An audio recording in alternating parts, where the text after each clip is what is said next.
সম্পদের বিষয়ে অহংকারে তোমার পতন অবসম্ভাবী, তোমার পতন অবসম্ভাবী, তোমার পতন অবসম্ভাবী। দুর্যোধনের কথা কাটতে পারল না, সে তার বদ অভ্যাস। রাধে রাধে রাধে। মহাজন এক পাশে দাঁড়িয়ে তথ্যটাকে বিচার করে বললেন, এ জগতে যদি কেউ অহংকারের সোনার সিংহাসনে বসে আমার ভগবানকে চাই, আমার ভগবান তার নয়। কারণ আপনাদের আশেপাশে নদী আছে, আপনারা ভালো বুঝবেন। নদীতে একখানা নৌকা বাঁধা আছে, আপনি নৌকাটা দিয়ে ওই নদীটা পার হবে, কিন্তু রাস্তার উপরে দাঁড়িয়ে যদি বলেন নৌকা আমাকে পার করে দাও, নৌকা পার করতে পারবে? পারবে না। রাস্তা থেকে ওই চরের পথ, বালু পথ হেঁটে গিয়ে যখনই আপনি নৌকায় আশ্রয় গ্রহণ করবেন, নদীর উপরে নৌকাতে বসবেন, তখন নৌকা আপনাকে পার করে দিতে পারবে। ঠিক তেমনি ভাবে এটা যদি অহংকারের সিংহাসন ছেড়ে যিনি চরণকে আশ্রয় করতে পারেন, ভক্ত চরণের ধরে আশ্রয় করতে পারেন, তিনি হরি বল বলে গোবিন্দ চরণে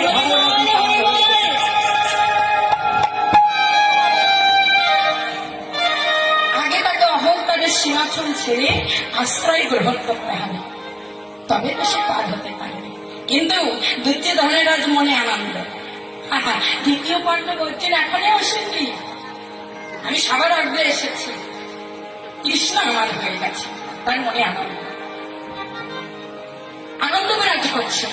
কিন্তু এদিকে তৃতীয় পাণ্ডব অর্জুন, যিনি কালো নিদ্রায় আজ ঘুমিয়ে আছেন, হঠাৎ চেতন পেয়ে গেলেন চতুর্থ প্রহারে, ব্রহ্ম মুহূর্তের আগে চেতন পেয়ে দেখতে পেলেন নাকি আজই আমি কালো নিদ্রায় নিদ্রিত ছিলাম, আর তো প্রহার বেশি নেই। আর এই কথা ভেবে ছুটছেন আর মনে মনে কাঁদছেন, গোবিন্দ আজই আমি ঘুমিয়ে পড়লাম।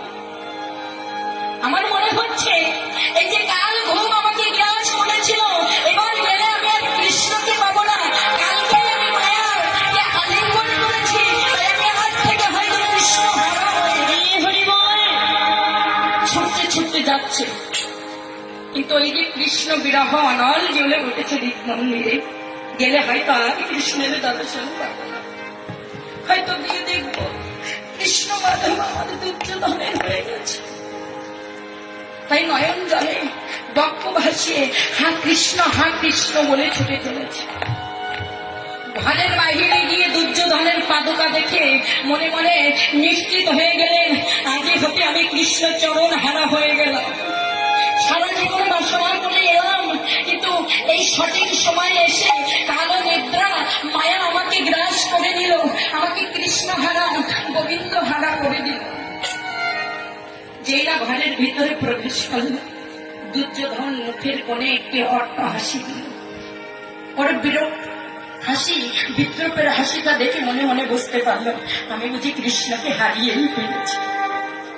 তাই নয়নে জলে কাঁদতে কাঁদতে বুক ভাসিয়ে ওই ভগবান শ্রীকৃষ্ণের চরণ প্রান্তে যে প্রশাসন খানা রাখা ছিল, প্রশাসন খানাতে বসে ভগবান শ্রীকৃষ্ণের চরণের পাশে বদনখানা রেখে দুটি নয়নের জল বিগলিত করে মনে মনে বলছেন, হে গোবিন্দ হে গোবিন্দ, মনে বড় বাসনা ছিল তোমার চরণ হৃদয়ে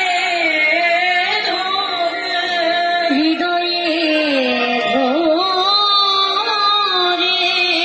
আমার হৃদয় পদ্ম সিংহাসনে তোমাকে বসিয়ে রেখে আমি নয়নে জলে তোমার সেবা করিব। কিন্তু আজ হতে তো আমি তোমাকে হারিয়ে ফেলব। কৃষ্ণ গোবিন্দ, আজ থেকে তুমি কৌরব পক্ষে হয়ে গেলে, দুর্যোধনের পক্ষে হয়ে গেলে। আর কোনদিন যদি আমি তোমার এই চরণ যুগল স্পর্শ না করিতে পারি, আর কোনদিন যদি তোমার এই চরণ যুগল আমার পক্ষে ধরা নাহি হয়, আর কোনদিন যদি কৃষ্ণ বলে কেঁদে তোমার চরণ যুগল আমি ধোয়াতে নাহি পারি, নাহি পারি। আজই যখন পেয়েছি শেষবারের আমি দুটি নয়নে জল বিগলিত করি তোমার এই রাঙা তাতুল চরণ আমি ধরিয়ে দেব।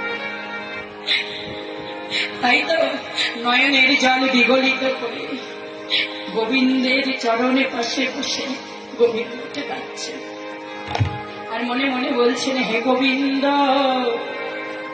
এই জন্মে হয়তো তোমার সেবা করা হলো না,